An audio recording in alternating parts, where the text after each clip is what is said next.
Steve, have you gotten caught up in the Deion Sanders stuff or not so much? Wait, and did you play against Deion, or did you miss him? The beginning of his career was the end of my career. And so I think I played against him once in Dallas. But that was, I don't know if I played against him in Atlanta or not. But anyway, I know I played against him in Dallas. And he was just, he was incredible. What are your memories of going up against? Did he cover you? Sure he did. Yes, he did. Well, he was incredibly fast, but he was also very smart. And that's a real lethal combination for a defensive back in the NFL anymore. As a guy can be fast and dumb, and he doesn't hurt you at all. But a guy that's fast and smart, he can make it a long day for you. What kind of coach, big picture, do you think he's going to be? Do you think he could sustain this early success?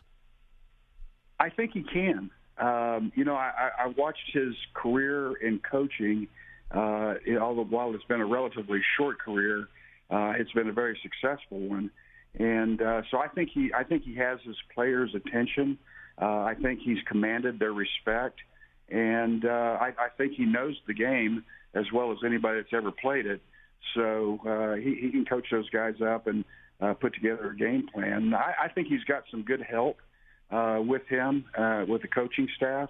But the bottom line is he knows how to lead, and that's so important in any football arena, but certainly in college football. The Hall of Famer Steve Largent, former wide receiver, former congressman, joining us on behalf of Pork Rind Appreciation Day and Southern Recipe Small Batch, also doing great things with the Gridiron Greats Assistance Fund, which we'll get to in a moment. But, Steve, did you have coaches who tried to use this bulletin board material? Did it work for you? And who was the best at it? Well, Chuck Knox was always the guy that I felt like got us prepared for every single game. And he kind of was old school. But he knew how to throw around the F-bombs and everything else to get our team fired up, and we were and we played very well under Chuck, and I think it had a lot to do with his leadership, and I think it had a lot to do with the fact that he drafted Kurt Warner as our star running back.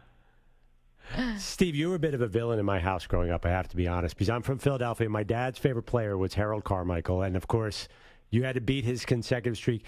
We were doing some pre-show research. You basically led every receiving category in the league when you retired in 1989. What do you think of all these guys with these gaudy numbers now? I mean, would you have just thrived in today's pass-heavy game?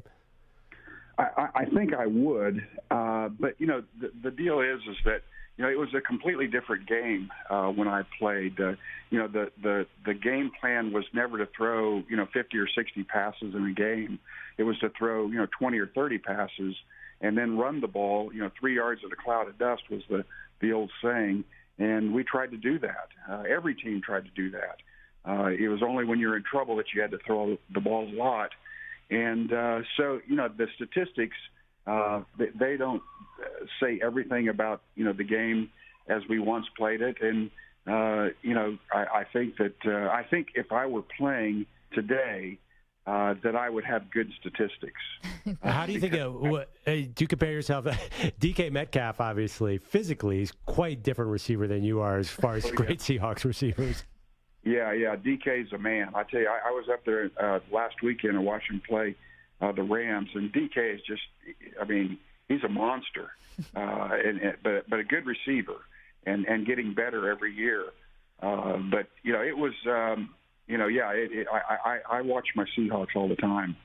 Well, were you surprised by the result? I know the Rams always play them well, Steve, but I think a lot of people were expecting the Seahawks to kind of pick up where they left off last year and to sort of take it to the Rams. They were like a 5.5-point favorite in that game. What'd you see? I actually didn't think either team played exceptionally well, but I did think that Matthew Stafford really came through in the fourth quarter, and I think the Seahawks were ahead in the third quarter, and he kind of ramrodded a couple of touchdowns, and they went ahead and they won the game, of course. But Matthew Stafford, he's a very good quarterback, but I really felt like that the Rams were open and Stafford didn't get the ball to him, and the Seahawks were not open, and Geno Smith was trying to get the ball to him and just couldn't do it. They had great coverage, and we didn't have particularly good coverage, but fortunately Matt didn't find all the receivers downfield. I think when he looks at the film on last Monday, he'll see a lot of open receivers running around, and it'll be a different story for him the next game. Looking around the league, Steve, we've been talking a lot about Aaron Rodgers this week. Do you think at his age he has a realistic chance to come back and be the Aaron Rodgers we all know coming back from his Achilles tendon, say next year or maybe the year after? I don't think he's got 2 years. I think it happened to me. I played 14 years in the National Football League, and my body just couldn't do the things that I could do when I first began in the league. And that starts catching up to you, and there's nothing you can do about it. There's no miracle drugs. There's nothing that you can do about the aging quest of your body. And so I don't know. I don't know if it's this year or next year, or maybe even the year after, that Aaron Rodgers will have to hang it up, but he'll have to. But I kind of would be with an Achilles injury. That's a pretty serious injury. They've already announced that he's out for the year, and so I think it'll be a challenge for him to come back. And not saying that he couldn't come back, but he'll be very challenged by that. We're talking with the Hall of Famer Steve Largent, former congressman, as well. He's joining us on behalf of Southern Recipe Small Batch. You got Pork Rind Appreciation Day, which we love.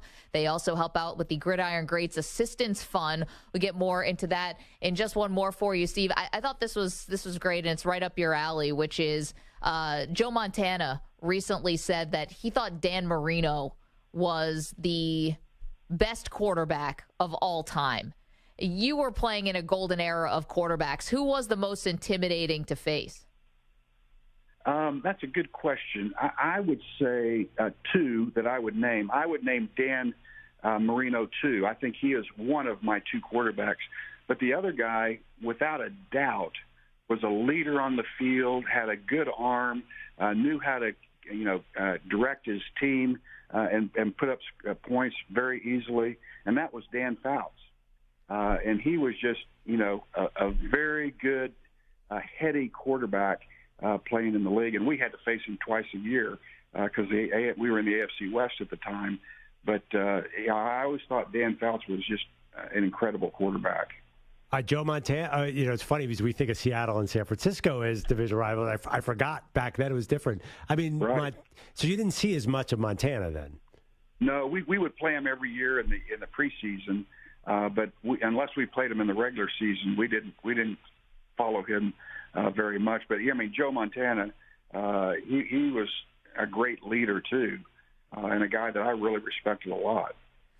Steve Largent, the Hall of Famer, joining us on behalf of Southern Recipe Small Batch. They're doing a Pass the Pigskin, which you can find more at porkrindappreciationday.com. They also help with the Gridiron Greats Assistance Fund. Why does this speak to you, Steve? Well, it's because of the Gridiron Assistance Fund, where they're actually helping guys that have ailments that just don't have any money left. I mean, when we played, there were guys that were, my first 3 years in the league, in 76, 77, 78, I made $28,000, $35,000, and $42,000, and that's all I made. So there's a lot of guys that are hurting and could use some help, and that's what coaches has decided to organize this Gridiron Greats Fund, and it's going to help some really needy guys. Again, porkrindappreciationday.com. That's where you can get some more information. Steve, I just would assume that you have, obviously you have a relationship with Russell Wilson. I mean, after all those years in Seattle, how do you think this is going to go between him and Sean Payton together now in Denver? That's a great question, and I wish I knew the answer. I really like Russell. I think he's a good guy. I think he's a good quarterback. And there was just some things that happened at the end of his career between him and Coach Carroll, and I don't know what it is. I just know something changed in their relationship. And he left to go to Denver last year, didn't actually handle that very well. Some of that, I think, was the way he was coached. Some of it was Russell. But, you know, I hate to see him end his career on a sour note, because Russell has really been a great leader for the Seahawks and is still well loved out in the Northwest. Did Richard Sherman ever talk smack to you, Steve? Like, hey, I would just shut you down if I was playing in your era? No, I think he thought it, but he never said anything to me.